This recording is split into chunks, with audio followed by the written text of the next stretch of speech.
Vitamin ഡിയും മാനസികാരോഗ്യവും വളരെയധികം അലൈൻഡാണ്. അപ്പോൾ വൈറ്റമിൻ ഡി കുറവുള്ള ആളുകളിൽ ഡിപ്രഷൻ, ആങ്സൈറ്റി, സെറട്ടോണിൻ പ്രൊഡക്ഷൻ കുറയുക, അതേപോലെ തന്നെ അമിതമായ വിശപ്പുണ്ടാകുക, വിശപ്പില്ലാതെ വരിക, ഇങ്ങനത്തെ പ്രതിസന്ധികളൊക്കെ ഉണ്ടാവാറുണ്ട്. വൈറ്റമിൻ ഡി കുറഞ്ഞിരിക്കുന്ന അവസ്ഥയിൽ ശരിക്കും പറഞ്ഞാൽ വൈറ്റമിൻ ഡി നമ്മുടെ ശരീരത്തിൽ ഊർജം പകരുന്ന ഒരു ഹോർമോൺ തന്നെയാണ്. ബ്രെയിനിൻ്റെ പലവിധത്തിലുള്ള ഫങ്ഷനും വൈറ്റമിൻ ഡി പ്രയോജനപ്പെടും.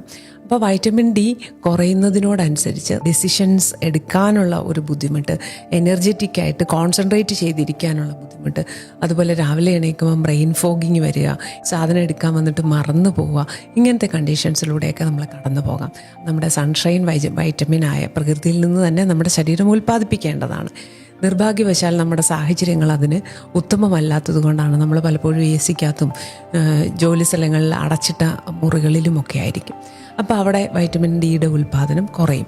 ചില പർട്ടിക്കുലർ കണ്ടീഷനിൽ, അതായത് ഉദര സംബന്ധമായ പ്രതിസന്ധികളിലുള്ളവരിൽ ഒക്കെ വൈറ്റമിൻ ഡി എത്ര നമ്മൾ കഴിച്ചാലും അവരത് ശരീരത്തിൽ അവിടെ പ്രതിഫലിക്കില്ല. അതുപോലെ തന്നെ അബ്സോർപ്ഷൻ കുറയുന്ന കേസസ് ഉണ്ട് പുറത്തുനിന്ന് സപ്ലിമെൻറ്റ് കഴിച്ചാൽ. അതേപോലെ തന്നെ വൈറ്റമിൻ ഡി പ്രൊഡ്യൂസ് ചെയ്യാത്ത കണ്ടീഷൻസുമുണ്ട്. അപ്പോൾ അങ്ങനെയുള്ള കേസസൊക്കെ പലപ്പോഴും നമുക്ക് സ്ട്രെസ്ഫുള്ളായിട്ട്, ഇറിറ്റേറ്റഡ് ആയിട്ടൊക്കെ ആളുകളെ കാണാറുണ്ട്. Bipolar, border line personality disorders, depression, ഇങ്ങനെയുള്ള കേസുകളിലൊക്കെ വളരെ ലോ ആയിരിക്കും വൈറ്റമിൻ ഡി.